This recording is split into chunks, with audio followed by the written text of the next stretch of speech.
Hello everyone, I'm the Hat-Wearing Gamer and welcome to a discussion video on The Legend of Zelda Breath of the Wild and how it may or may not have changed the way we view Zelda. So discussing with me today is first Zach, otherwise known as GrandStarYoshi, whose primary practice is the ancient art of speedrunning.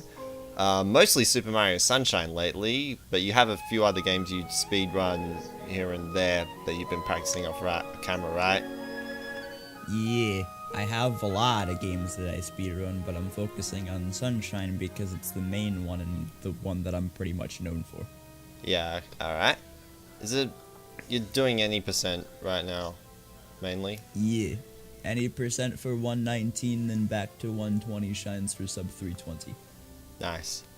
Okay, great. And moving on, we have Josiah Clark, who is a guy who's done a lot of things. I can't name one. Yeah. He's his own man.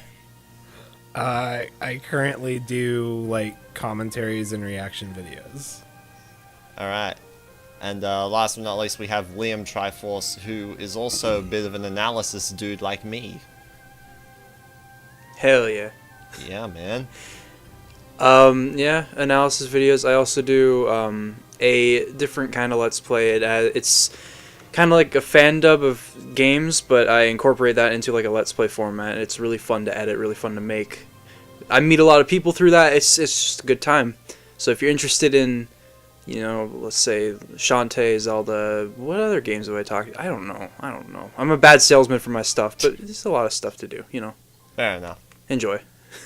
Alright. So all four of us are Zelda veterans. We've played many Zelda games, all of us. And so we're going to start this discussion. Oh, crap. Wait, this is about Zelda? Yeah. Shit, I forgot. Oh, man. Yeah. Wait, this is about video games? I thought this was about Robin Williams' daughter. I thought this was about Kong Skull Island. Robin Williams' daughter. How did Breath of the Wild change Robin Williams? I mean, Oh my gosh. It's kind of sad that Robin Williams I don't didn't want to live get to see depressing Breath of the here, Wild. man. Yeah, I didn't sign up for this. Well, look, who was the one who brought up Zelda Williams? Looking at you, Zach. Yeah, I brought up Zelda Williams. I didn't bring up. All I said was Robin Williams' daughter, so we would know who we were talking about. I didn't bring up the fact that he died, Scott. Nor did I. No, now you did. Shut up.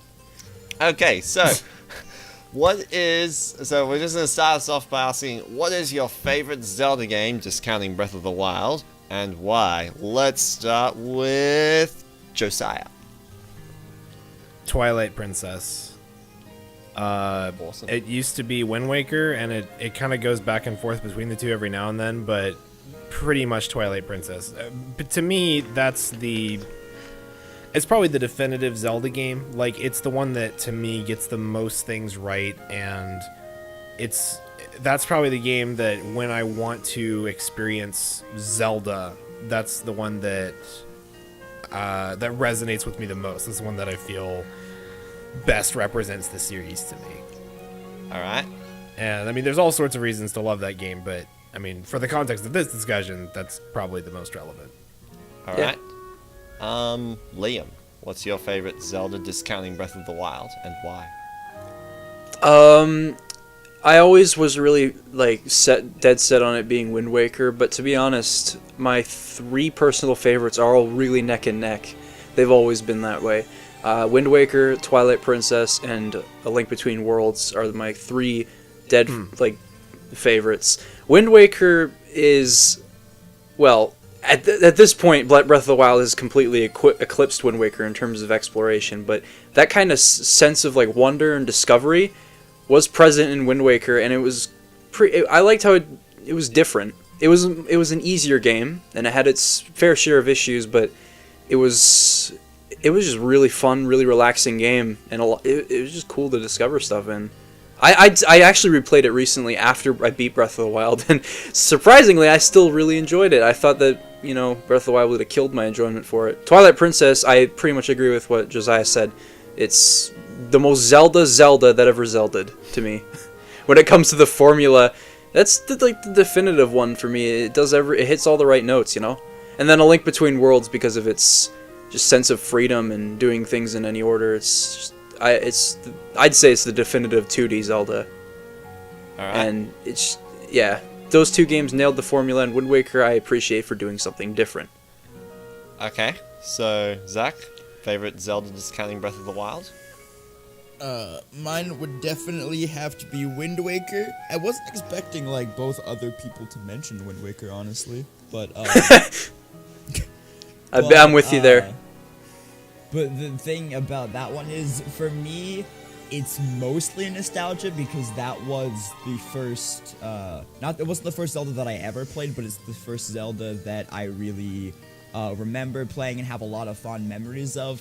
But looking at it analytically, it does a lot of things right, and I think it's one of the ones that kind of, it didn't deviate from the formula to a point where you can say that it's super different, because it still had dungeons that you would do in a specific order. It still had like 3 things that you had to collect, and then a midpoint, and then more dungeons for you to do, and then the end. The thing about this one is, though, it didn't exactly force you to do all of those things right away. It gave you a vast ocean to explore. While sailing in that ocean, at least in the original one, is very time consuming, and that's a major flaw with the game. It gave you many other things to find and explore, with having 49 islands and only having a handful of them be story related. That there was almost always something new to find, and it gave you lots of time throughout the game to deviate from the actual quest without barrier of entry. From not having items or not having certain upgrades to do things. That's pretty much how I feel about it. I think one of the cool things about the sea, by the way, is racking up like a bunch of treasure charts and whatnot, and then as you're going through the sea, you're discovering things while you're like heading to your next destination or whatever you want to do. So you're just essentially setting up the world for yourself. It takes some time to get to that point, but by the time you're at that point, it's really cool. I like how it's different. It was like the beginning point for what Zelda would eventually become, as we know. But like, yeah, you know what I mean. It's the freedom in it is great. Yeah. One thing I do have to say about it, though, is its last dungeon does not really telegraph what you're supposed to do very well. With the Also, yeah. Hey. Yeah, Ganon's Tower, when you're supposed to, it doesn't telegraph what you're supposed to do to advance the game very well, because in the section where there's 2 rooms, and one of them is where you can transport back up to the light world, and the other one is where you have to jump down the hole to continue. It gives you it gives you, like, blatantly obvious how to get back up to the light world, because when you enter the room, not only are the candles lit in numbered order, but it gives you a cutscene showing you which order to do them in. And then when you go to the other side, which is where you're supposed to hit the targets with the boomerang, it doesn't let you figure it out. It just shows you what order to hit them in, so there's no point in going to the other room anyway. Oh yeah, I forgot about that. You're right. That happens. And then, the only way to find out, to follow the hilt of Phantom Ganon's sword, is to read a stupid little tombstone that's on the side of the room that you can just pretty much neglect. And absolutely nothing tells you to jump in that hole. In fact, everything in the game up to that point is telling you not to jump in that hole, because every time you've jumped in a hole previously, you've died. Yeah, pretty much. I mean, I think contextually, though, the hilt of the sword gave me the clue, because I didn't even know the game told you to tell you. It told you, like, oh, the hilt does the thing. I actually like, I was young when I first beat that game, so I think, like, from just the hilt pointing to a door, I was like, maybe that'll work. And then it did. Well, yeah, but most of the time when a sword points to something, you'd use the blade. That's true too. Yeah, I understand. I don't know why You're right. Yeah, essentially, This is also the a sword. personal thing. I'd hate to Don't- cut. I'd hate to cut you guys off, but yeah, we have to move on. So my favorite Zelda. Wow, Scott. I'm kidding. My favorite Zelda. We were getting off discounting topic. Breath of the Wild is also Twilight Princess. That's although nostalgically that's because it got me into Zelda. So I actually got in kind of late, especially for my age, into like the main franchise. But what I love is that everyone, like a lot of people accuse it of kind of being an Ocarina of Time rehash, which it sort of is. But the thing is, what it does is that it doesn't make the same mistakes that Ocarina of Time did make in regards Yeah, to exactly. slow Oh my pace. gosh, please. And you can Preach it. scenes. My goodness. I've Yeah, gotten preach so it. much It replay value out of Twilight Princess just because you can skip cutscenes in it. Yeah, that's true. And you know, oh my god.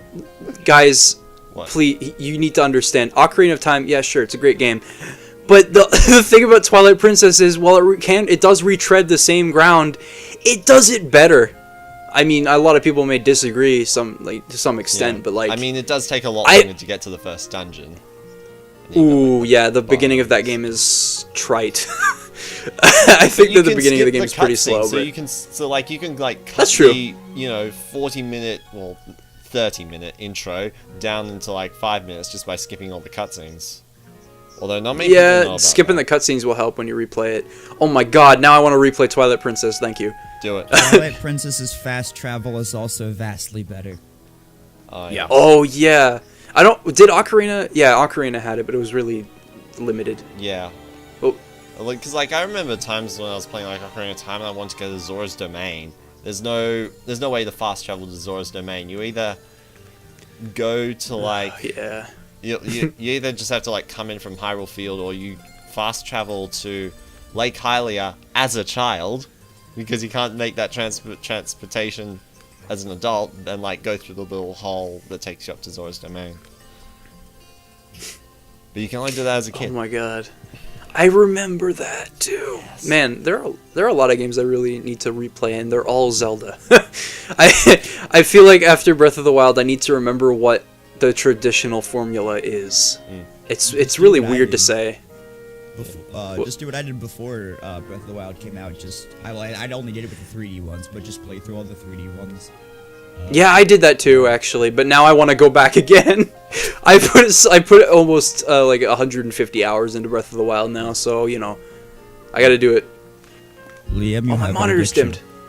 Yeah, I know, but I admit that, and I'm happy about it. That's horrible. Alright. Okay, so next. So after we've looked at our favorite Zelda games discounting Breath of the Wild, what is your...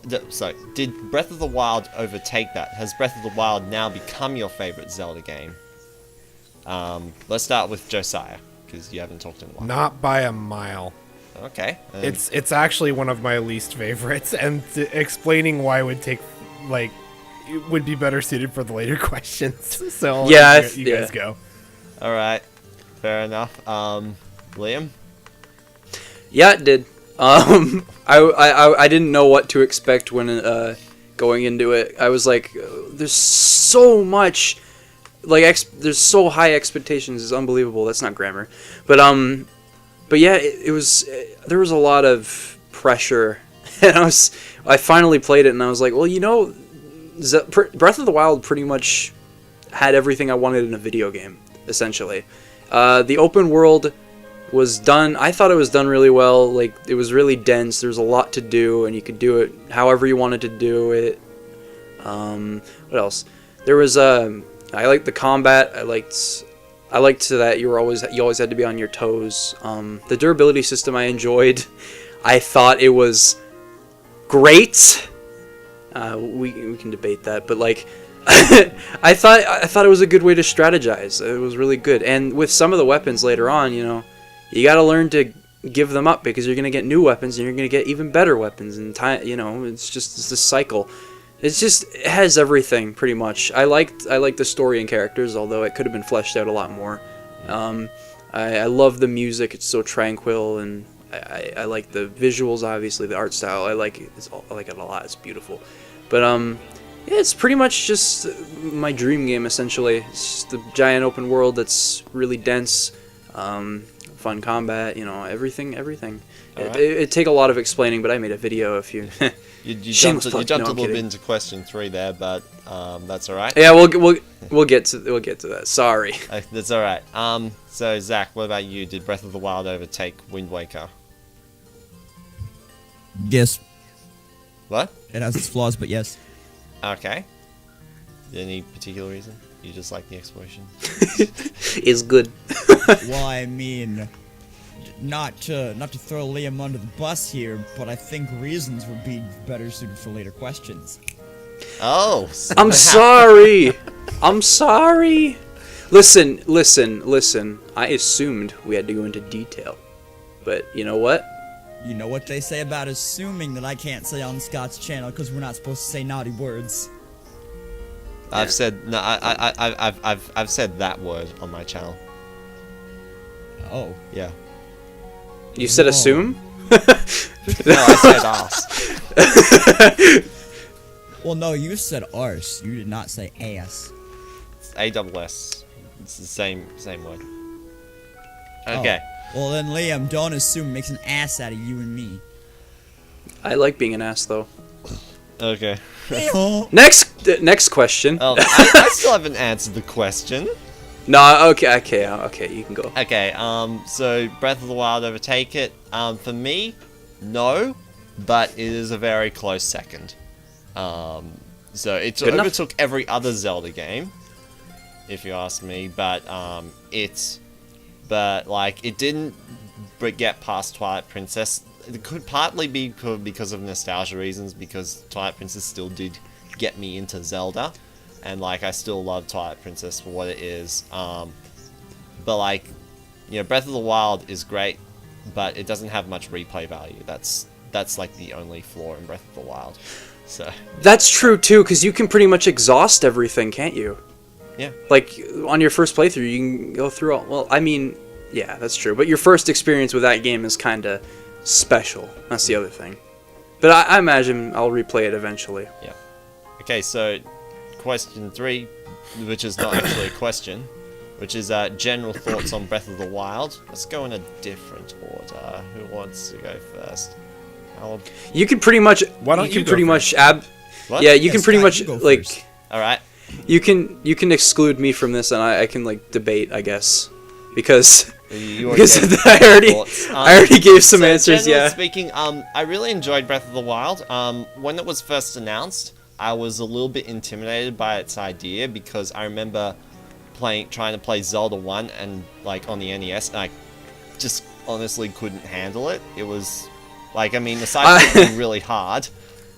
Yeah. But it was just mind craziness, and I was like, oh, I can't handle this. Last year I played I didn't play it at E3, but I did play the E3 demo at EB Games Expo in Sydney, and I forgot Australia does that. yeah, there were 2 parts to it, which was the exploration part where they just drop you on the plateau and you can run around and do whatever on the plateau. And then there's the second version, which is you just start from the beginning where you wake up in the Shrine of Resurrection. In the exploration part, I was struggling. I was like, oh, I don't know what I'm doing, and now I've lost all my weapons because they all died. And now all I can do is run away from the enemies, and then I think I tried climbing the Temple of Time, but nevertheless, when I got to the starting from the game point, it was so much more helpful, and its opening felt like a little bit more like a Link to the Past than Zelda 1.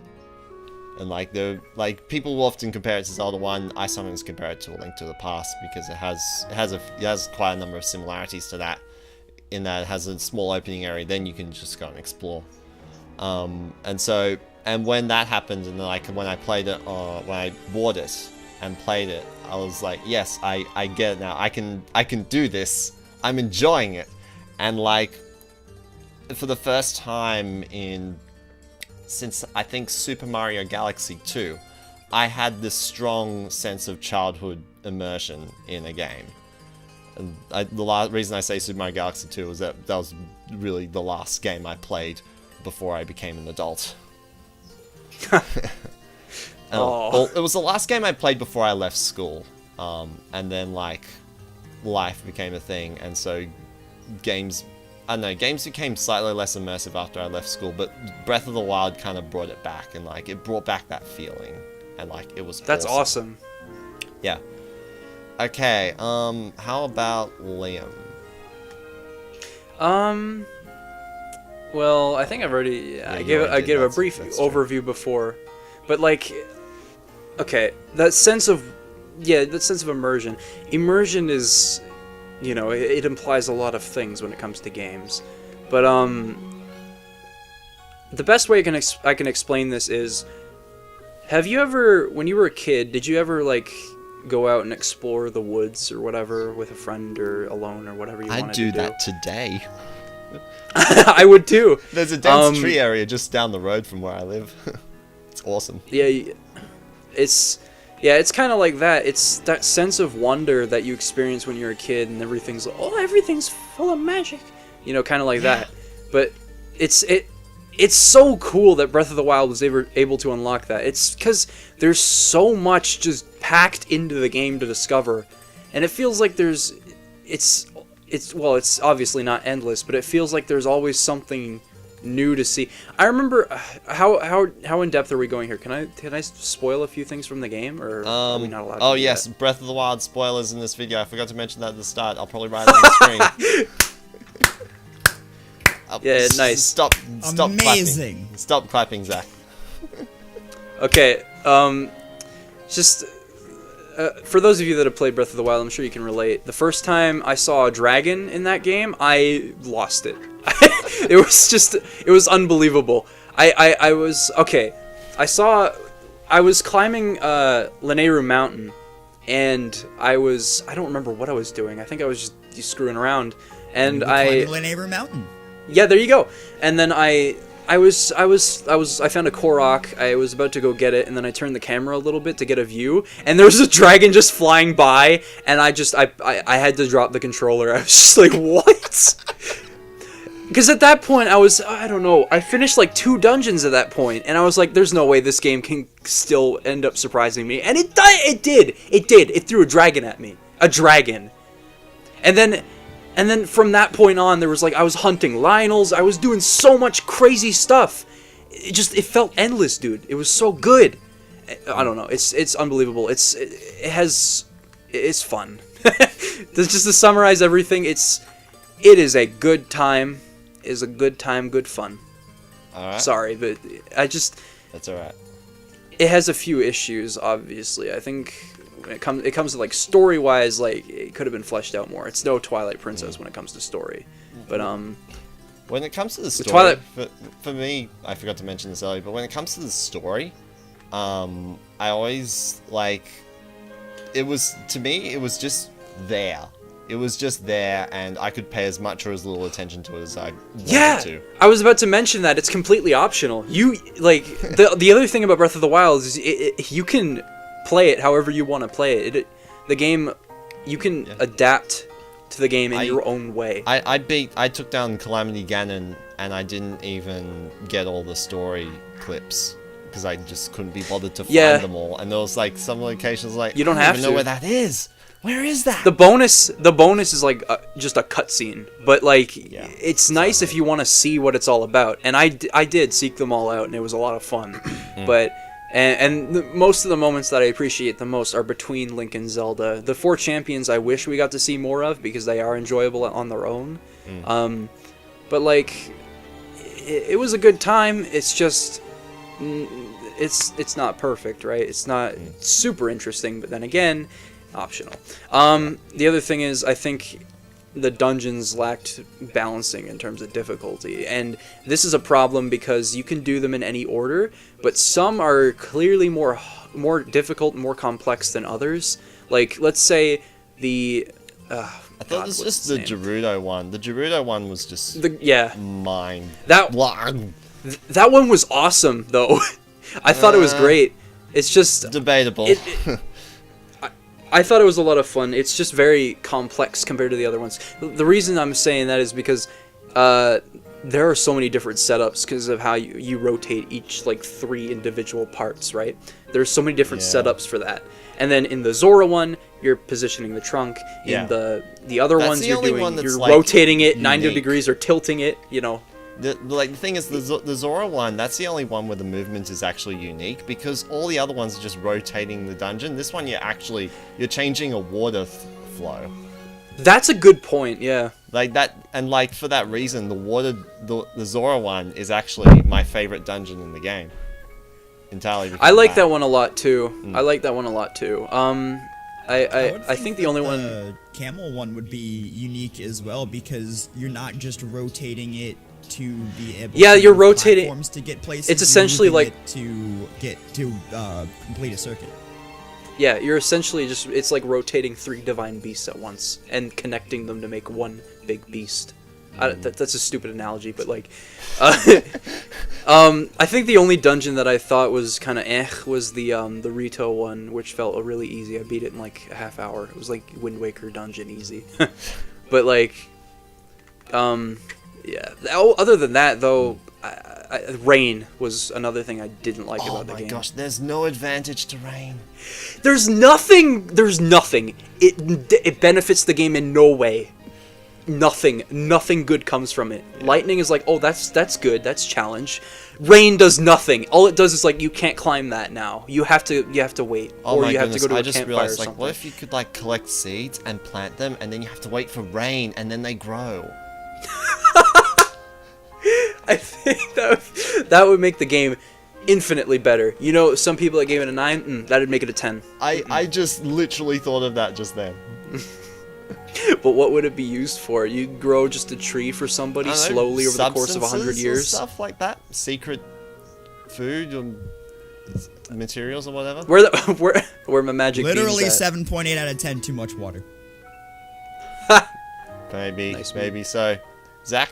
Anyway, I think I pretty much went over everything that I had to say Zach, about Breath general of the thoughts Wild. on Breath of the Wild? I like the game a lot. Good to know. That's sorry. You said general. I was making it too general. Okay. I mean, a lot of what I would say has been said, but like with the story, I compare this game a lot to A Link to the Past more so than Zelda 1 Me too. because Yeah. Zelda 1 gives you nothing. You're a dude, you go into a cave, you get a sword, you got this whole world to explore with no context given whatsoever. And while I do like that game, it worked because it was an NES game and the world could be, while massive for the time, it's small enough that you can explore in that way and find things. If you tried to do that with this world, or even A Link to the Past's world, you wouldn't, it would be impossible to find anything. People think it's impossible to find anything in Zelda 1's world as it is. So Because it they did is, the same- at some point. yes. Like the burning the bush. Alright. Again, fair enough, but we're talking about Breath of the Wild, not Zelda 1, even if Zelda 1 is a good game, albeit giving you no direction. Yeah. The thing with this one and what A Link to the Past did is it realized people aren't gonna find anything if you just put them in this massive world to explore. So, Yeah, that's the gives problem I had with you- Zelda 1. Yeah, it gives you these story points, and marks them on your map to kind of give you a sense of direction to continue the story if you want it to. But I feel the main point of Breath of the Wild now isn't the story, which is a flaw in it because a lot of people have come to play Zelda games for the story. But that's a question for question number 4. But a lot of people played Zelda games for the story, but in a game like Breath of the Wild, where most of it is world exploration, and you can do things in any order, less focus has to be given to the story in that sense, because there's not an order for you to do things, and so they can't have this massive build-up to a climax or a plot point, or I can't think of the word that means like a sudden like shift that you weren't expecting. A twist.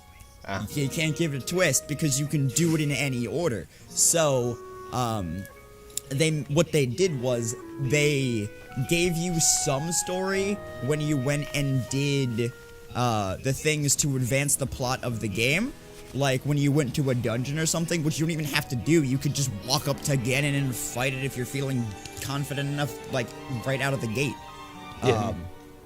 But it did that, and it also spread the story out over the memories because it wanted to incorporate story into the world exploration while having the world exploration be what the game is about. So, it gives you these points on the map that you can go to if you want to. It gives you the pictures that if you are exploring the world and you think, hey, this looks kind of familiar, maybe I have a picture of it, and then you see the little sparkly thing on the ground, and you're like, ooh, it's my memory.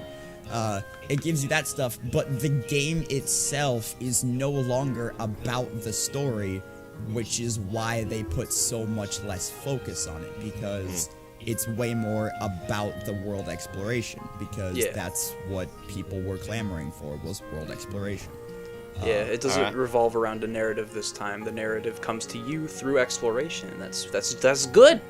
Yeah, exactly. That being said, I do think that I like the story of the game because the first dungeon that I did was the Rito dungeon, and when I saw the memory there, I was like, whoa, these cutscenes are kind of cool. So that made me want to go seek out the locations of the memories to find out more. It made me, like, seeing one of them made me want to see more of them. And so that's why I went around and found everything. Plus, I'm kind of a completionist, so that's why I did that too. I wanted to complete as much of the story as possible before going to Ganon. Anyway, I have a tendency to ramble. Let's move on. Alright, so Josiah, your general thoughts on Breath of the Wild. And Zach, Liam, be nice. Oh, it's good. This is gonna be fun. Dude, he has a differing opinion. I'm not gonna be different. I just said that for the funnies. Anyway, Josiah, go on. Breath of the Wild is a game that sacrifices way too much to benefit the first 20 hours, in my opinion. To me, this is a Zelda game that doesn't actually have any dungeons, for example. I really wouldn't consider any of the Divine Beasts actual dungeons. I could see one or more of the Divine Beasts being a section of an actual Zelda dungeon, but I completed 2 of them in a single hour, and I was like, wait, really? Like, that was it? Like, I was just kind of surprised by that. The first 2 I did in quick succession, because I did the, maybe not literally an hour, because there's the bits of story you have to do beforehand to get to the dungeon, but the dungeons themselves were very, very brief. But it's also an extremely repetitive game. The world exploration is great. Again, like the first 20 to 30 hours of this game are really, really, really, really, really good. Toward the end of that is where you start seeing, well, for me, where I started seeing kind of the cracks. There's 120 shrines that are effectively completely identical. The same sort of textures, the same music, the same enemies. The puzzles are different, but then there's some of those are repeated. There's 2 identical cutscenes that play every single time you enter and exit one of the shrines. And again, it's just extremely repetitive. To me, there's really not any meaningful rewards for anything that you do in Breath of the Wild, and I realized that around halfway through the game, partly because of the weapon durability, actually, which I had very, very mixed feelings about at first, and I ended up deciding I think was... I'm still mixed, but I think overall was a bad thing, mainly because what it means is that you never grow any attachment to any of the weaponry you use in the game, and effectively, for me at least, what it became was, which blunt object am I swinging at this thing till it breaks? And it didn't really matter what that was. It really didn't matter how different the animation looked for various weapons or how different the gameplay in those weapons was, because they were going to break anyway. So I kind of stopped paying attention to what I was even picking up about halfway through the game, because it really didn't matter anymore. And to me, that also detracted, because a lot of the times with those shrines, for example, your reward that you'll find in a chest will be a weapon or something like that, which a lot of times is a pretty weak weapon. But even the powerful weapons, especially early on, you actually are disincentivized from using because of the fact that they're going to break so easily. So you actually don't want to use that cool new thing that you just got until you come across something worth using it for, and then you find out a third of the way through that tough fight that, well, okay, that wasn't as durable as I hoped it would be. So you switch to whatever other weapon you happen to have lying around. So really, it to me, the weapons become absolutely irrelevant between each other, because it really is just which blunt object am I happening to use at the moment. The exception to that is the Master Sword, but even the Master Sword can break against, or not break, but it can lose its power or whatever. And then it just becomes another blunt object. Well, exactly, and so you're using the Master Sword against particular kinds of enemies, and even the enemies it's designed to work against, like the Guardians, outside of very particular locations, the Master Sword can quote unquote break against them. I remember I was hunting some full blown Guardians later in the game, and it broke, and I was like, wait, I thought this was where it wasn't supposed to be able to break. I thought this was like the one kind of enemy I could use this against, like, and of course it breaks, and you can't even have it in a menu. It has to be 10 in-game minutes of actually moving around and doing stuff before the sword comes back. Side quests are also completely pointless in Breath of the Wild. There's a few that you do, well, a number that you do specifically to unlock shrines. Every other side quest in the game, as far as I know, from the ones I played, which was quite a few, the rewards are either rupees, some sort of collectible like monster parts or ingredients, or possibly a cooked recipe, occasionally a weapon, which again are completely irrelevant because it's just a series of blunt objects. And so there were moments in this game where, for example, there's a moment where you can find this heart-shaped pond, and there's like two people there, and you talk to each one, you kind of bring them together to be a couple. And in any other Zelda game, I mean, what do you expect? It's going to be a heart piece. I mean, it's you would get a heart piece from that because you're bringing this couple together, and yeah, exactly.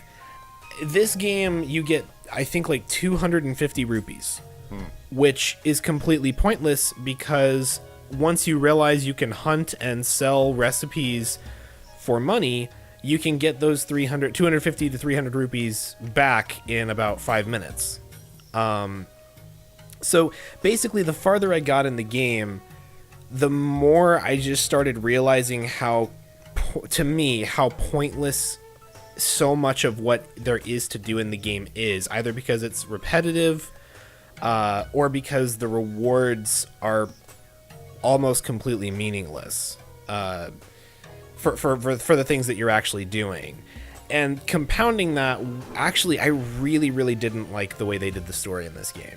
And the main reason for that is because it's not, I think in and of itself, yes, I totally get why it had to be the way it was, because it had to be somewhat optional. However, the way that they made up for that by making the character of Zelda pretty much available only through collectible cutscenes really, really weakened her character to me, because it felt like every cutscene was trying to make up for the fact that it was a collectible cutscene that only might be seen, by really being as ham-fisted as possible and going, you need to like this character or else. And that actually made me not like Zelda very much. Which also meant that once I completed the game, the whole ending, someone sent me a picture of the Zelda 1 ending, and that's pretty much exactly what it feels like. It basically feels like, hey, good job, you did it, the end.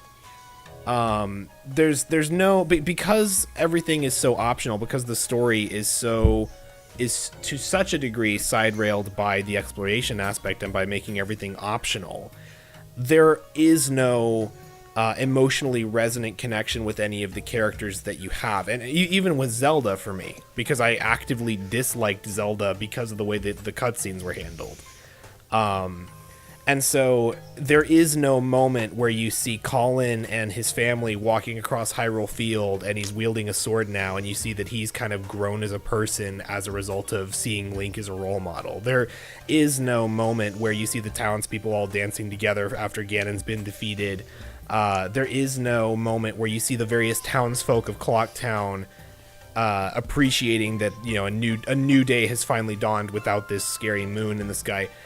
Because of the lack of story, the ending to me lacked all emotional resonance. And the true ending, quote unquote, that you do all the divine beasts, all the shrines, you get the Master Sword and the Hylian shield and all the memories in order to unlock, was a 1.5-minute long cutscene where basically Zelda says, hey, you know that thing that I said in one of the cutscenes you were supposed to be able to do and never mentioned that I had the ability to do? Well, I can't really do that so well anymore. I guess that ability faded over time, but I'm okay with that. Wink. And then the music gets really dramatic, and it's like the game acts like it earns these emotionally poignant moments, and it absolutely does not. Like, to the point where the moment I finished the game and saw the true ending, I was so disgusted that I just immediately did a live stream just ranting about how awful this ending was, just because it's trying to convince me. I feel like the story spends every possible moment trying to convince me that it's, even though it's so sidelined, that it's still good and that there's still some emotional connection to be had, and I just didn't buy it.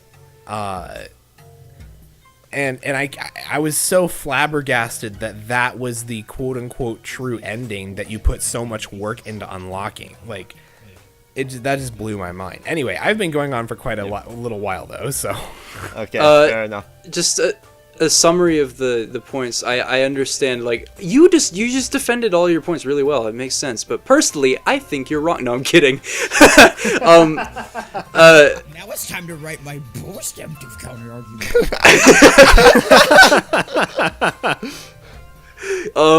Yeah, boy. I've heard the weapons argument a lot, and it makes sense. I'm curious about your perspective on that, because you said that you really liked that.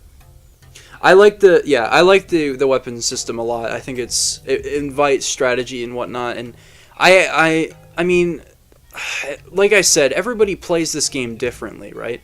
So some people are going to think, I know that people think that, but like, because it's like, I don't need this weapon, I have this, and when you decide to save it, it's like, oh, it's not as strong. And it's like, I don't know. I think maybe I collected a few more weapons. It felt very varied, very varied, great. But yeah, it felt varied, so I was able to, think about what weapons I was going to use. Like, I was like, oh, I have this Royal Claymore, but I mean, it's a really good weapon, and I know I'm fighting, this what's the desert guy called again? The desert monster. The dragon. No. Molgar? Molduga. Or Molduga. Yeah, Molduga. moldy bread. So when I was fighting moldy bread, I decided to use. I decided not to use my Whirl Claymore because I was like, as good as it is, I might need it someday. And so, you know, the other thing is you're going to be racking up a lot of the lower level weapons too, and while they can be brittle, and you know most of them are, you're gonna get more of them, and you're gonna get better ones. You know, the more you play, the more you find, the more you discover new weapons, the more things you do, etc. And you know, I mean, I understand your viewpoint completely. It makes sense to me. And with the story, I mean, because you said it was pretty weak because of the way you had to discover it, and that I tried to wrap my head around for a second because I was like, wait a minute, the way that you discover the story is why you don't like the story or the characters rather. Well, in part. Yeah, I know, I understand. Like, I think the other part we already talked about, but sure, why not?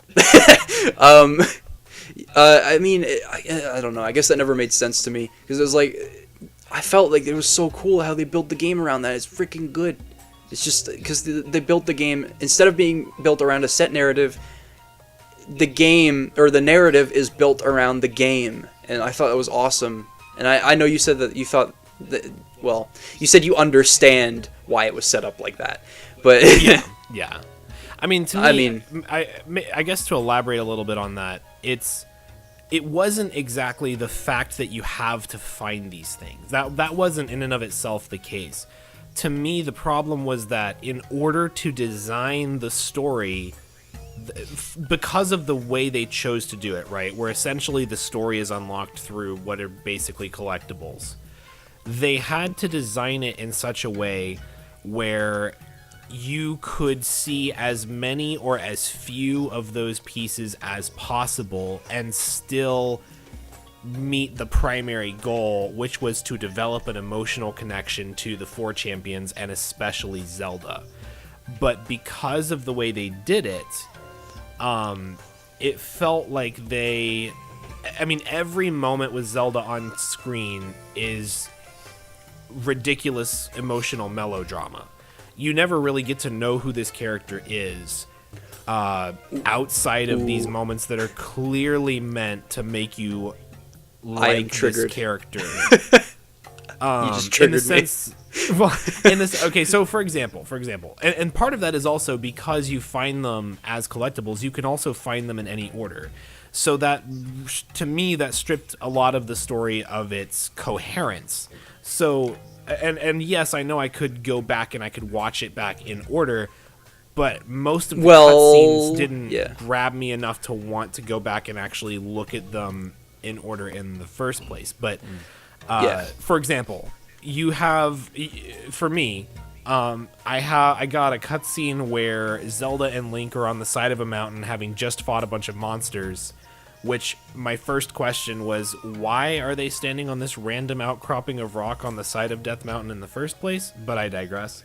The next scene I see is Zelda's dad telling her off for being too science-y, and because there really wasn't ever a moment where Zelda's science-iness actually pays off and built to something, she just kind of discovers her magic power her dad wanted her to have in the first place. It completely invalidates that part of her character in the first place. So you're like, well, actually, yeah, no, her dad was right, because she just discovered this power and all of her science stuff ended up backfiring. Then you have, which invalidates the independent streak her character is supposed to have entirely. Because what saves the day is not her machines, it's her magic. The fact that you can fight off and beat Calamity Ganon without ever touching a divine beast in the first place is a testament to that. So, right off the bat, you have a character who is supposed to be independent, likable, kind of doing her own thing and finding her own way, and then you find out that the very process of doing so was indeed, as her father said, the wrong course for Hyrule, and a lot of people died because of it. So right there, because the story gives me no reason to like Zelda's scienciness or to see a positive result come from it, it actually makes me dislike Zelda even more. That makes sense. So it's a lot of things like that. It's a lot of, and it's all, to me, it's all because I don't have a problem with the idea of the story being built around the game in the first place. I don't have an issue with any of this stuff.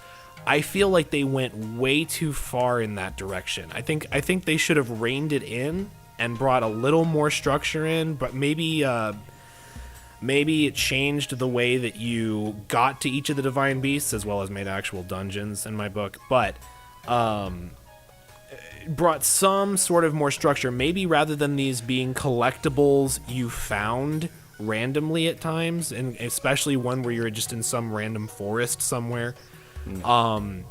If these had been moments that were triggered by progression in the story, which happens with a couple of these cutscenes, then they could have had at least somewhat more control over what you're seeing when, and therefore giving more weight and relevance to this emotional journey you're supposed to be taking, as well as, frankly, changing the plot points that had to do with Zelda's science pursuits in the first place. Because, I mean, Zelda's right when she's crying in the forest. Yes, it actually, because of the way the story is told, yes, actually, Zelda, it was your fault all those people died. This is not like this isn't one of those things where it's like, oh, but your machines came and saved the day. Because it's all entirely optional, there is no canon for that in this case. Like, it doesn't actually work. And the machines, moreover, didn't even kill Ganon. They only bring his health down by like a quarter, effectively,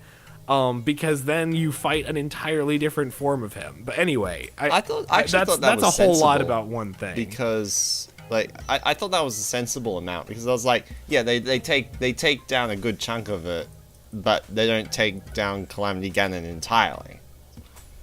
From a gameplay perspective, yes. I'm talking about how that interacts with the story. Okay. Yeah. And Zelda as a character. All right. Everything I was going to try and counteract with what you said pretty much you wouldn't have liked. So, can you explain yourself? I'm open to hearing. I was gonna say, well, when you said you couldn't become invested enough in Zelda because they didn't do a good job addressing it. That I eventually came to realize, I was like, it's personal, right?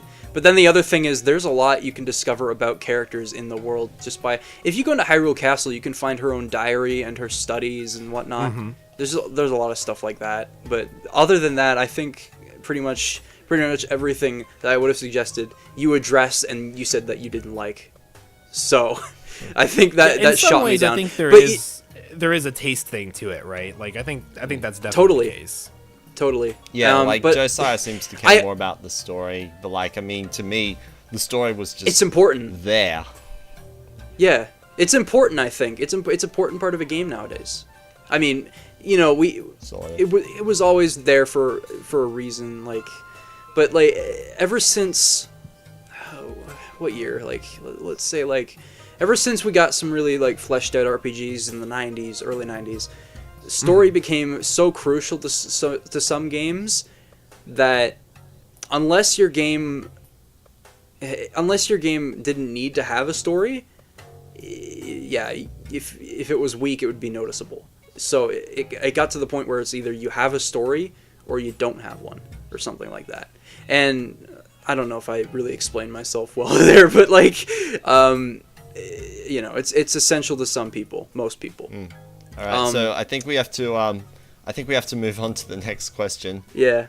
Just so you know, Josiah, I was gonna say, like, I strongly dislike Skyward Sword. So, I mean, I do too. I feel I feel that way. Screw good. Skyward Sword. Okay. Before we get into that, let's not get into that. But I was gonna say, like, we should not get into that, because I could talk about that for like 5 hours. When I'm talking to people that Scott, like Scott, Skyward we're Sword, doing another it's discussion video about Skyward Sword. You need to schedule. Please. okay. I don't want to play that game again, though. Okay, but it's just like when I'm talking to people that like Skyward Sword, it's hard because I feel so defeated, right? And I didn't want you to feel like that. Yeah. Oh no, not at all, not at all. All right.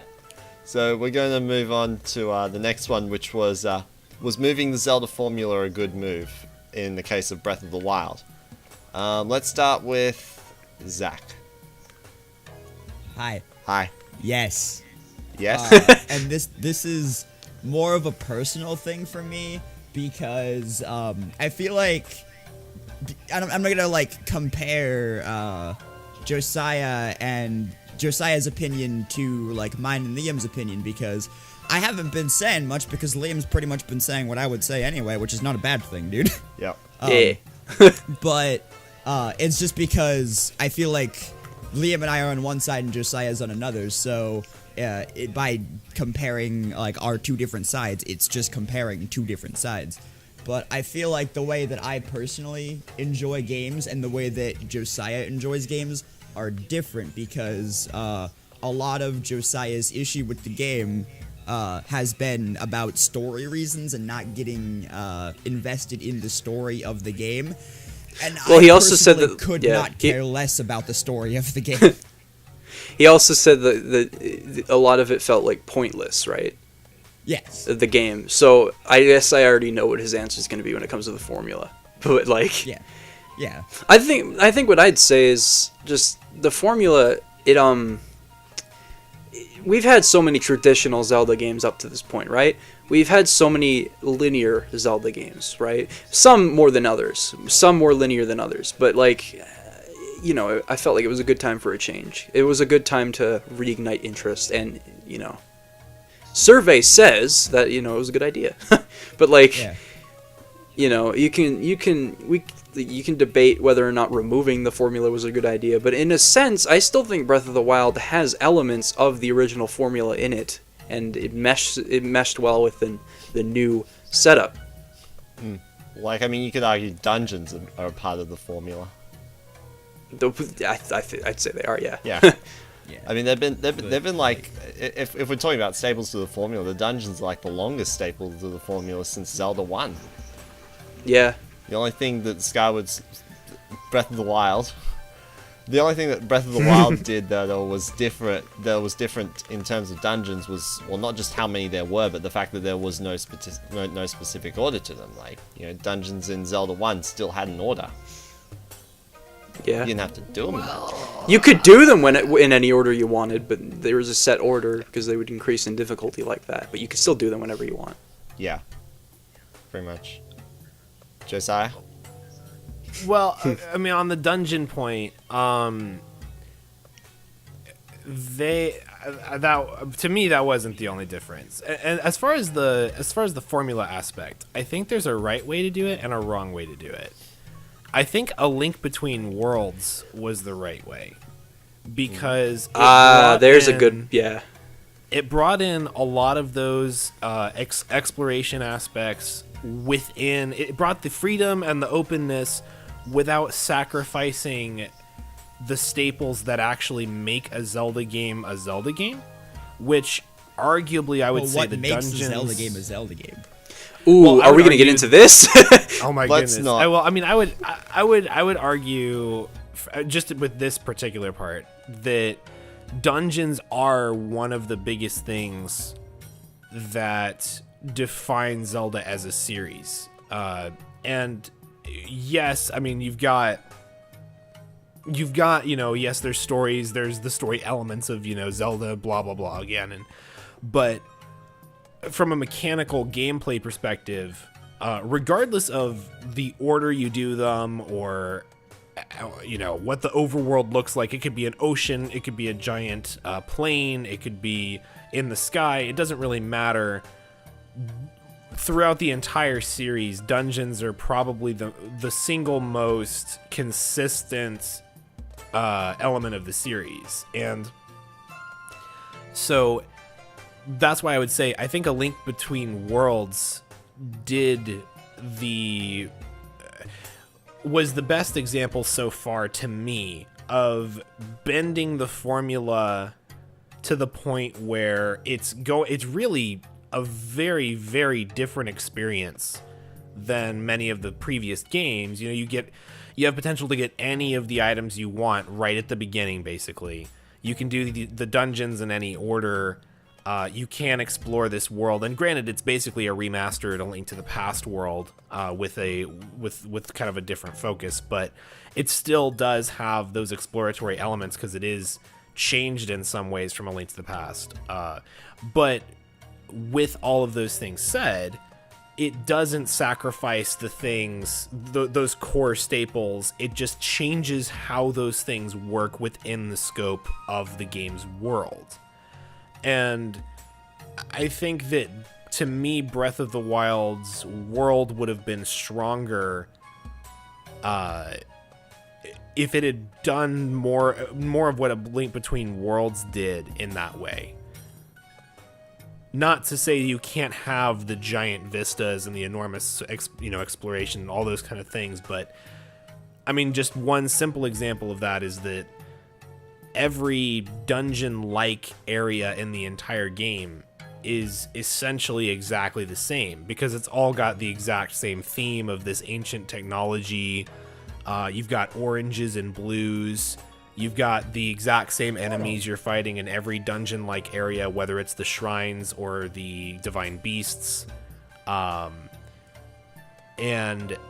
so the theming, I mean, that's just an aesthetic thing, but the theming of the dungeons in this game is basically non-existent. I mean, you could be inside the camel or the elephant or the bird, and it doesn't really matter which one you're inside.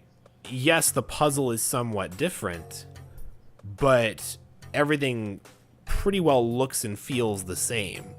And because you have all four of your, I guess, quote-unquote gadgets available from the very beginning of the game, which I don't think is necessarily a bad thing inherently, but because of that, your arsenal of puzzle solving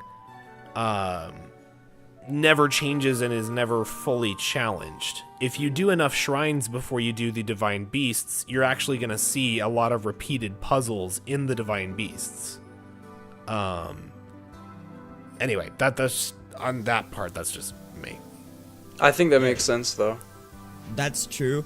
The thing about, with, like, it all feeling the same between the shrines and the dungeons and things like that is, in previous Zelda games, we've had different dungeons, different temples representing different aesthetics. Like, in Ocarina of Time, we had both, inside the Deku Tree and the Forest Temple being forest. We had both, Dodongo's Cavern and the Fire Temple being fire. Jabu Jabu's Belly and whatever, the Water Temple. How did I forget that one? Being water. And then you had Spirit being desert and Shadow and Bottom of the Well being like dark catacombs type thing. And so the different aesthetic things were within the dungeons themselves. With this game, I feel like those different aesthetic things are not in the dungeons themselves, but out exploring in the world, because you have, and the area that the dungeons are located in, because you have the snowiness of around where Rito Village is. You have obviously the volcano where Goron Village is. You have the desert where Gerudo Town is, and you have Zora's Domain and all that stuff where the water is, and you have 1,000 different things and transitions in between when exploring the world that you have then two different the shrines and the dungeons are one collective part of the game rather than being like a different area of the game. Like, the way that I viewed it is, when you're in a dungeon, you know you're in a dungeon because you see that, you wouldn't call them dungeons because you don't think they're dungeons, but, when you're in a divine for this beast, game, yeah, but... Yeah. When you're in a divine beast or a shrine, because there's all supposed to be this ancient technology. When you see that aesthetic, you know, oh, I'm in a dungeon, I'm in a shrine, I'm doing something of that nature. Whereas, like, with everything else, you get all of your different aesthetics through exploring the world. And that goes back to, this is, like, just personally, a good game because when you're playing the game itself, the experience of playing the game is more of what this game is about than any story reasons, which is why, with A Link Between Worlds, certain parts of the world were still inaccessible because of whatever story reason or whatever item that you hadn't gotten from Ravio yet. With Breath of the Wild, any part of the world is accessible at any time, which is, in my opinion, good. Yeah. And any other Zelda game, parts of the world are inaccessible for whatever story reason. Yeah, that sometimes...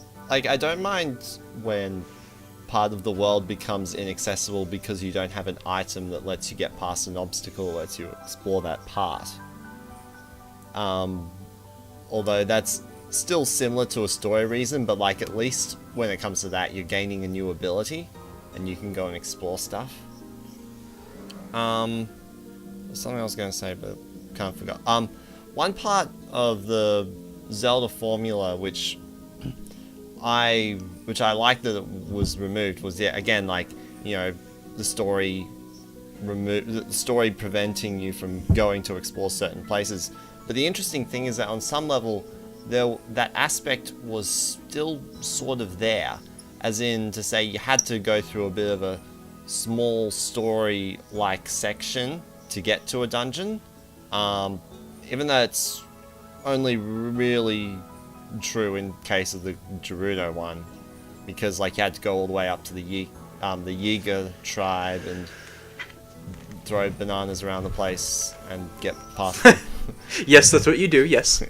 But, like, I mean, the other ones you just, like, have to talk to some people and you pick up an item and then you go over to the Divine Beast. But one thing that I thought was, like, that I thought was going to be really cool, but it turned out not actually really being like that, was that when you go, like, the first one I did was the Zora dungeon, and like, you needed to use ice arrows to get in, and then for the second one you need to use bomb arrows, and I thought like you might be using fire arrows for the Ruto one, and then ice arrows for the not ice arrows. What would be the last one?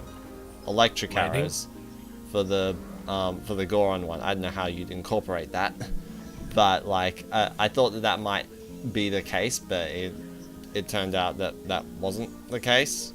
Even though the Goron one was especially interesting because it was different. Even though the guy who assists you, the guy who assists you, I forget his name, but Yunobo? Is that that guy?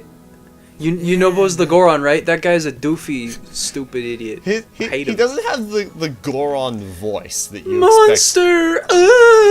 It's so high pitched for a Goron. He didn't need to exist. Escort mission didn't need to exist. Alas, it is so. At least it was the most different from entering all the other divine beasts. Yeah. I mean, it's at least it's not a really bad escort mission. A bad escort mission would be like what's a famous example? All Most of of Jack them? 2. All of Jack 2. Good Yeah. one. Yeah, most of them. But they combined an escort mission with a stealth mission, which are two things which, if done right, can be kind of fun, but you never really see, like, aside from series. The Sly series does stealth sections really well, but It is more of a in general. Yeah, it's more of a stealth-oriented series escort too. missions and stealth missions are not good by themselves. When you put them together, it sucks. I don't mind stealth that much, but escort is a pain. Well, there's very few games that do stealth particularly well, unfortunately. Exactly. Oh, When it's It right, feels that way. when it's done right, it can be really good, but that's pretty rare. oh yeah, like there is the I like the Gerudo's stealth in Breath of the Fortress. Wild. That was a pain. Sorry, Wait, what was what it? was- Gerudo's Fortress in Ocarina of Time. Oh, screw that. Yeah, that was horrible. Well, it gets incredibly easy the moment you realize you can just shoot everyone. Yep. Oh, yeah. And then you true. stun them, and then problem solved. Yeah, because much. apparently for everyone else you just shoot them with an arrow, but with these guys you put some sort of like tranquilizer on it so it doesn't kill them. It just they're passed out. yeah. Hang on. I had to process that for a second. You can do that? Oh my god. Oh my god. Okay. Well, now it's not bad because it's annoying. Now it's bad because it's just the worst. It's just not designed well. If you can actually do that, that's stupid. Yeah, no, I didn't know that in my first playthrough, but later on I found that out, and ever since then, Gerudo Fortress is just an absolute breeze. You just shoot Nice. everyone. Guess I know what I'm doing when I replay Ocarina. Yeah. It's even easier when you do Majora's Mask. You just put on the stone mask. It's easy. Yep. Yeah, that's Well, true. but I like that because you I actually love have that to mask. like do something to get the stone mask in the first place. Yeah. you know? Oh, Majora is so good. I'm Yep. just sorry. There's moments like that all over Majora. good. It's so good. Majora's Mask is a good game. Alright, so is there anything from the Zelda formula that you were glad to see gone? Or is there something that you Ooh. miss? Liam? The Zelda formula, well, the one that developed with the 3D games anyway, the one we've come to expect now, is very linear by nature, and it can be done right. Obviously, there are good linear Zelda games. We all know this. But like, I don't know. It's just the linearity of the series felt weird to me because Zelda always felt like an adventure to me. I don't know. It didn't feel like very adventure-like when it was very linear. But especially Skyward Sword, that was not an adventure. That was a straight line with low battery notifications and other things. A straight line Low that battery doubled back on notifications, itself crippling over controls. and over and over again. Okay, we can save this for another day. But like, you know what I mean. So poopy the says linearity, 70% chance we'll have a Party Zelda Skyward Sword discussion. I enjoy it. But like, Flying farts. I guess I kind of miss. This is stupid, but I guess I kind of miss heart pieces, even though we kind of. Well, I mean, Spirit technically a Orbs to make up shrine is for a it. heart piece. Because, like, Yeah, you- that's what I was gonna say. I don't really miss them too much, but I can't say I miss much. I mean, like, they're separate games, and I want to experience that kind of feeling. I go back to them, but like I said, Breath of the Wild fulfills what I wanted out of just a game in general, not just Zelda. So Josiah, is there something you were glad to see gone, or is there something that you miss? I'm sure there are plenty of things that you miss. I mean, there's a lot of things I miss. But in particular, just for this question, I'm glad to see. This is going to sound contradictory to what I said earlier, but I'm glad to see the how do I put it? The formula in the sense that you do 3 things, and then you do 7 things, and then you do another 3 things, and then the game ends. that's pretty much what I was getting at. Yeah, I'm glad that is not there.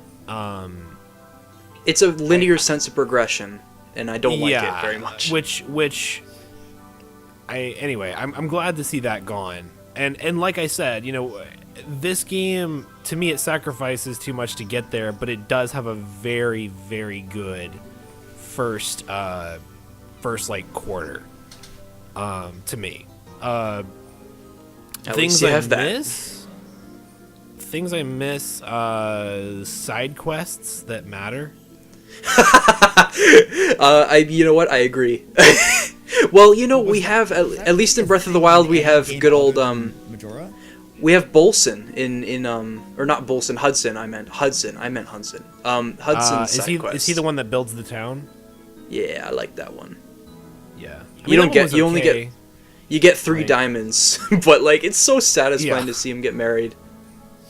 I like that side quest a lot. There's not many moments like that in that game when it comes to side quests. If most of them don't feel as fulfilling as they could. Some of them do, but most of them are like no levels of like Majora's Mask side quests.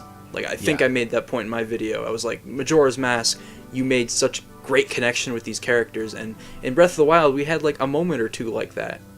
Hudson being the one notable thing, but like, you know, I guess when it comes to side quests, I miss side quests like that too. Now thinking about it now, because Majora's Mask did it so well. Wind Waker and Really, stuff I like that don't too. know that any game has surpassed Majora's Mask side quests. I mean, in the series. Honestly, yeah. Okay. Zach, is there anything from the formula that you miss or that you're glad that's gone? I'm glad to see a lot of things gone. I'm glad to see any form, like, in me saying this, you might think I have the opinion. God. You did it. That linear is bad. It's not what I'm saying, but I feel like in a game like Zelda, where it originated in exploration, linear is not the way to go with it, and I see Of why course. they did it when they did it, because the N64 isn't exactly capable of having you have this big open world that you can explore and go to at any point in time. So they had to like rein it in and make it a bit linear and make you only have to go to certain points at certain times. But I'm glad to see that gone now that we have the capability of doing what Breath of the Wild did and removing all of that. Yeah, that's how I feel One thing too. that I miss is the feeling of building an arsenal that you can, that's really present in A Link to the Past, notably, which I missed it in A Link Between Worlds too, where you're building an arsenal of different items, and these items could be used at any point in time. It's not, Yeah. what I'm glad to see gone as well is you get an item in that dungeon, you use that item in that dungeon, you use that item to take out the boss, and then you never use that item again. I really should have mentioned something like that. The goddamn spike ball thing in Twilight Princess. And the spinner. Why And did the that spinner. exist? And the spinner too. The The spinner could have been so much better. What if it was just something you could use to reverse the world? Oh my god. Exactly, but you slow down. The only thing the spinner's good for is finding a track on a wall that you find like maybe 3 or 4 times. I hate situational items in Zelda. Although I feel like if the spinner didn't slow down and eventually die, You would have use for the horse. yeah, there'd be no use for the horse. Yeah. I guess is one way to put it. Zach, go on. Do you have anything? Well, else? then that brings up the point of did the spinner really need to exist in the first place if you wouldn't really use it outside of the dungeon? Could you not have just had something that you ride in the dungeon that wasn't an item that you equipped, that you carried with you, because you never used that thing outside of that? But this isn't a discussion about Twilight Princess, so I'm gonna deviate from that. Yeah, I know. But I know what you're getting at. Essentially, it's cool to have an arsenal. In Breath of the Wild, really the only arsenal you build up is swords, shields, bows, armor. You And don't even build that up because that goes back to weapon durability. I completely agree with Josiah on the weapon durability thing. There's no, like, whether you're using a fire sword or you're using a freaking tree branch, it doesn't matter. The only thing that matters is how large the little number is in the corner and what enemy you're facing with that thing. Other than that, it's not like, oh, I have this cool sword that looks cool and I'm gonna use it. It's, oh, I have this thing that I'm gonna hit people with until it breaks. And I mean, even if they wanted to do, like, since they wanted to do a durability system like they did, where's the durability meter? Yeah, that's one that's thing I true. wish was there, a durability meter. There's no contextual clues at all when it's building or breaking down. It's just all of a sudden it says it's badly damaged. Like, oh well, you know what? Yeah. Thanks, game. And Ding, ding, that's your thing's badly damaged. You hit swing one person. Oh, it broke. I like the fact that when it breaks, it does more damage. But that's good. but it breaks way too often. I feel like a lot of people compare this game, even before it came out, to Dark Souls, and I feel like if they had a Dark Souls-esque weapon system where you have a bunch of different weapons that you could find and get, Yes, that's exactly what I and was going to say. but you can repair them, and you Yeah, know why how can't- durable they are. And I'm upgrade actually them. really Like, upset that there isn't a yes. repair system in Breath of the Wild. Oh yeah. Well, the thing is, Like, for me, when it comes to finding a repair system for Breath of the Wild weapons, it's to me almost pointless because whatever you find and whatever you break, you can find it again later. Yeah, that's true. I also somehow. said you're gonna find more of it too. You can always find more It'd of be- them. Like I always have like a couple of.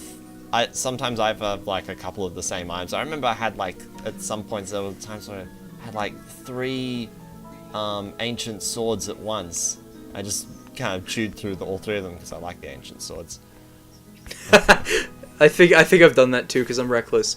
Basically, we could go on about the durability system all day because it's one of those systems in games that you're either gonna like or you're gonna despise. It's a very hit. It's been like that with other games too. Fallout, you It's name it. literally hit or miss. Well, the thing with Fallout, though, take Fallout 3. Fallout 3's weapon durability actually serves a purpose in game where you can repair multiple weapons into each other to make get the same like, weapon, yeah, but it's repaired. Yeah. And the level of repair also impacts the level of damage and the accuracy of that weapon. So there's multiple layers to it that kind of play into the whole theme. And yes, you can your weapon can break and whatever, but if you have multiple that are of various durabilities, it also kind of, you can end up with 2 halves and have a whole. Like, that's the best condition the weapon can be, and therefore the most damage and the most accurate and blah, blah, blah. Like, if you're going to have weapon durability, I would prefer something along those lines. Now, granted, that wouldn't necessarily work nearly as well in a game like Breath of the Wild, but a system like Dark Souls would, where you could repair, and especially where you could upgrade various weapons. Yes. Which, frankly, Good. would give the monster parts far more purpose than they currently have. Because, yeah, you can upgrade your armor, and you can sell stuff to that one dude, but outside of that, you end up I with love just how you don't oceans and oceans of Bokoblin horns. You know what I mean? Yes. That speaks volumes as to how memorable the cast actually is in Breath of the Wild. That dude, yeah, that one you know? dude, that guy, him, her, like... That one guy. Fang and Bone from dude. that one Fang and town Bone dude. in that one house. Yeah, you know. At least they had some characters like that. What were we talking about again? The formula, missing Formula. things. Do you miss things from the formula? I think I already asked you. Me? Yeah. I think I answered that essentially because I said like I can't say I missed much, and if I wanted to, I'd go back and play them. You know. Yeah, I think we all. I also we all said- answered those questions. Yeah, we did. In a very long-winded discussion about the game in general, Alright, because so there's a lot to take in, right? Final question. What do you want to see Nintendo do next? Let's start with Josiah. Rein it in. Dude, we don't want less keep- rain. rain. Oh, sorry, we don't want more rain. Nice I meme. screwed Well, up no, the pun. rein in the rain. No, I mean keep you know, I know that there's been announcements that they're planning on keeping the open world thing going, which is fine. I think they implied that, yeah. Yeah, I but- can't remember the whole thing. I think they outright said that. Yeah, no, they did. See, I mean, what I would like to see. essentially, we can just gather from that. Yeah, I mean, what I would like to see is Yeah, I mean, Breath of the Wild's, world and all these things, like, that's great, but bring back some of the structure of the previous games. Make it more of a marriage between, to me, the ideal Zelda game is the structure of Twilight Princess, the story of Skyward Sword, and the world of Breath of the Wild. Like, if they can pull off some sort of marriage of those three elements that has the side quests and has the dungeons and has all these various things we've talked about, like, to me, that's ideal. My concern is that they're going to go even farther in this direction, which to me would alienate me in particular, which is why I don't want it. Because, like, me in particular, I would hope for another more traditional Zelda game, if not next, then, maybe an installment or two down the road. But I think that's the thing, is that eventually, in the same way that traditional titles have kind of got saturated and people started getting kind of tired of it, particularly with Skyward Sword, I think that in the same way, if the series kept moving this direction for the next couple of installments, that they would eventually bring back something more traditional, but that has evolved because of the departure. And that's kind of what I want to get to, is something that takes the good things Breath of the Wild does, the things that it gets right, and kind of marries that with something like Twilight Princess. That's cool. I think that'd be cool, yeah. So essentially Wind Waker, but done better. Kind of, I guess. That's I think that's how a lot of people feel about it, actually, because I think that Breath of the Wild's a great framework for it, and I like that Nintendo's going in that direction. But if they marry the two gameplay styles and make this nice amazing love child of a Zelda game, I think people are gonna eat that. They're just gonna love it. Yeah. I agree. I agree wholeheartedly. I think that the both of them could come together and make something splendid, and that'd be the day. That'd be the day. All right, Zach. I think what I want to do next. I mean, I don't have any problems with bringing every element together, in theory, but and I know this is a thing that comes up a lot in my mind, like, you have these ideas of what would be good, but when you're asked how you think that would happen, you're just like, I have no idea. So that's what I'm feeling in this sense. It's like, yes, that sounds perfect, marrying Breath of the Wild's exploration with the traditional, what's come to be known as the traditional Zelda formula. That sounds amazing. How the crap is that gonna work? Because parts of Breath of the Wild, the reason Breath of the Wild is the way that it is because they had to sacrifice the story things in order for it to be more, have way more exploration. And the reason why the traditional Zelda games are the way they are, although Skyward Sword went off the deep end with it, is because in order to have that emotional through line with a story, it has to be done in a certain order. And so doing these things while having this large expansive world, not inhibiting you from exploring any part of the world, but also making you do things in certain order, that would be really hard. Oh, damn. You know what I just realized? What? What? The solution to that problem is bringing in elements from Final Fantasy 15. Because Final Fantasy 15... Okay, I have. So explain, please. Without spoiling too much, you're having, and I don't know exactly how this would work. It would definitely be a new direction, but you simply bring the story with you. Instead of having, this or that important character that is in this or that particular place, it's almost a road trip progression. Like, you are Link and his Zelda. 3 siblings driving a car together. Yeah, Tingle, it's like an 80s movie. Go along, like, oh my god, no, but you have almost a road trip style where the story can happen at its own pace with the characters you go with, but it's almost like you're going to these various locations, these various parts of the world, and you're kind of coming across, you're hitting different story beats in different ways, and in a way, in a sense at least, it doesn't exactly matter which place you are when different things happen. But because you've got, for example, Zelda and maybe another character that are with you, I don't know. Like, to me, that's the solution. And maybe for dungeons that, you're the only one who can go inside because you're the only one with the Master Sword or blah, blah, blah. But, you bring in the isolation in that way, but you just take the story with you.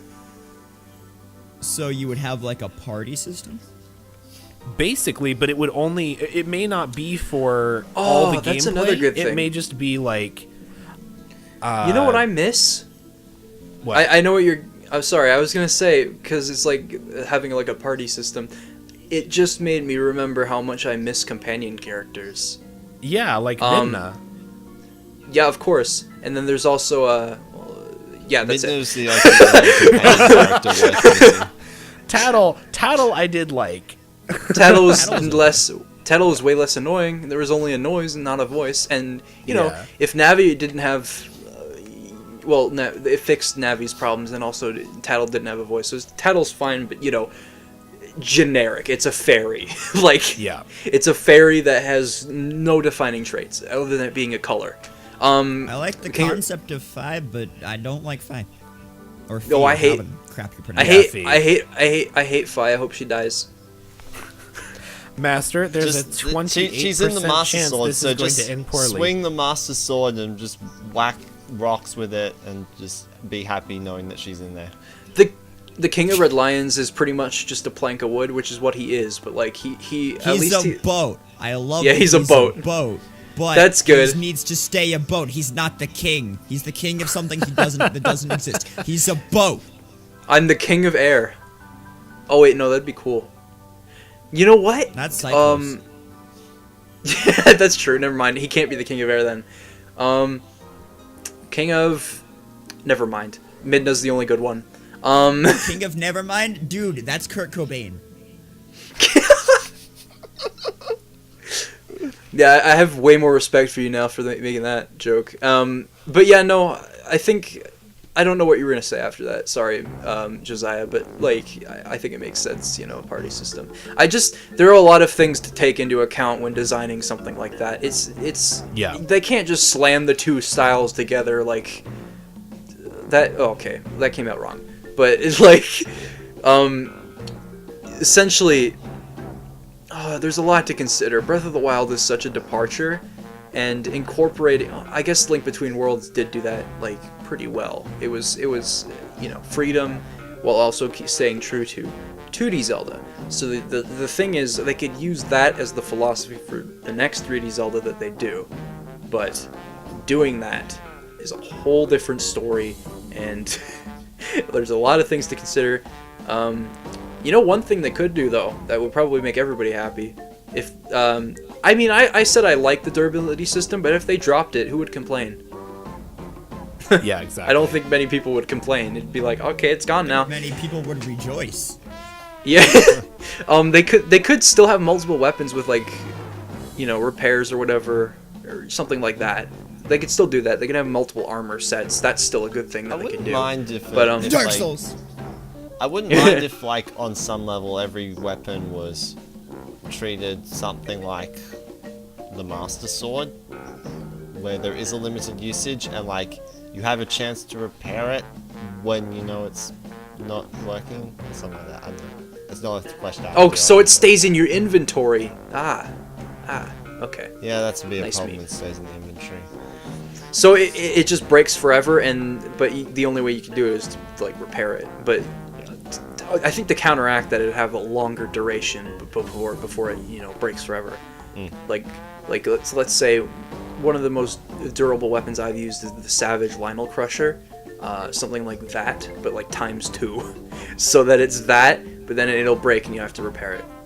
Yeah, you are literally just describing the Dark Souls weapon system, dude. There you go. See, I haven't played much Dark Souls, but I guess, yeah. I played 1 and then Bloodborne, and, you know, my knowledge isn't very... I don't know. But I guess, yeah, that. And, with the story, I guess... I don't know. I thought the story system was kind of cool, but, like, I guess we might have to have a linear progression of the story again. I don't know. Because... see, it's complicated. I'm getting frustrated thinking about it. Because I don't know what would work in practice. I don't know this. I'm not a game designer, so I can't say what would work and what wouldn't. I'd only offer solutions as to what I think I would enjoy or what most people would enjoy. And every time we say story, I'm just thinking of the Stanley Parable. Yes, the next Zelda game is going to be a sequel to the Stanley Parable. I haven't played that game since it came out, and it's good. What?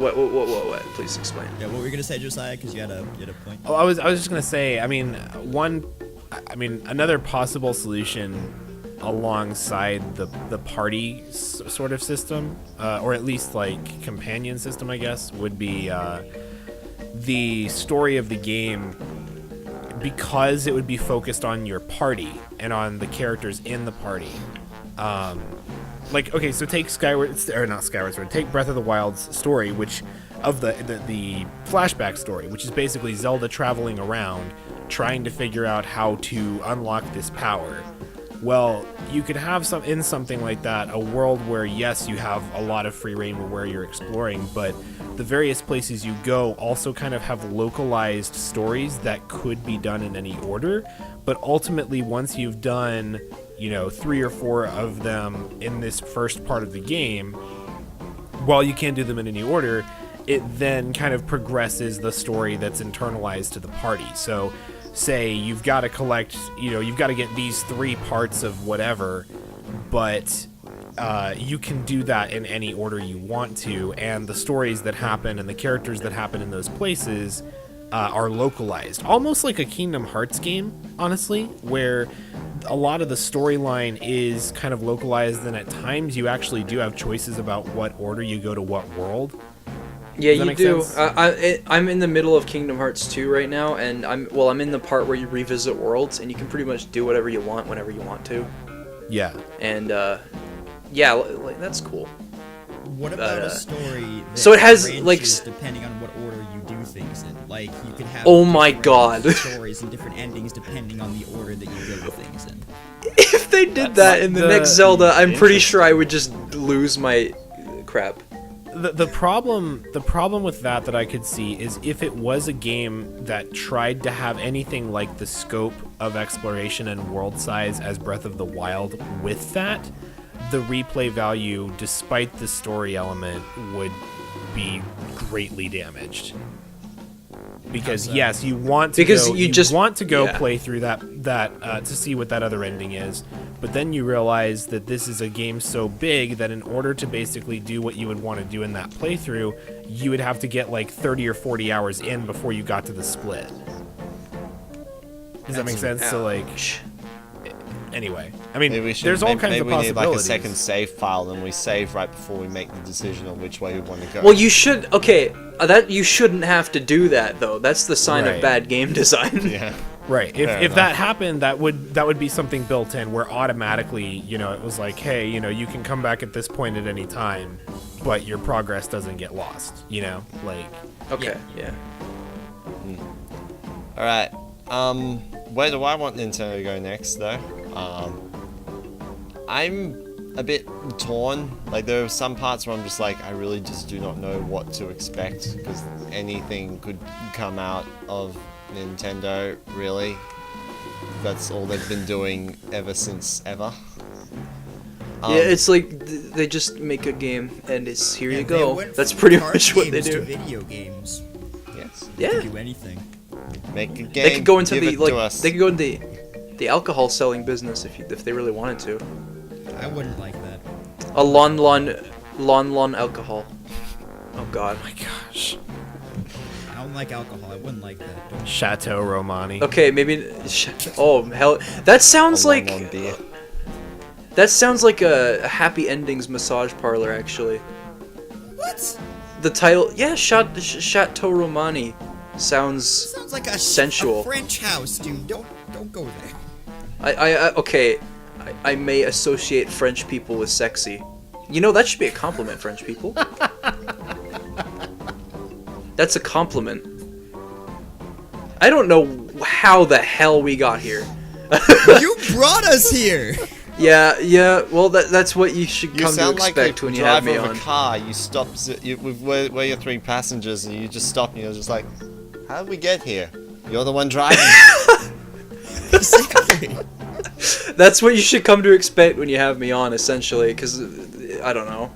I don't even remember. What were you saying, Scott? I was talking about what I would like Nintendo to do next. The next thing I Oh, want because Nintendo and you to said they is could to do anything. Buy back Yeah. Rare and make another Banjo game. That's not. that's Ukulele. That's for yeah. Oh. I know about that part, but still, what I would like to see in regards to Zelda, I wouldn't mind seeing heart pieces again. But like, and I also like the idea. Well, we didn't talk about. The Would you do stamina away wheel with at all. shrines? Oh, do you want to get rid of the stamina wheel, or? I love the stamina wheel. I like the stamina. I think wheel. it was good. I think it was one of the good things that Skyward Sword introduced.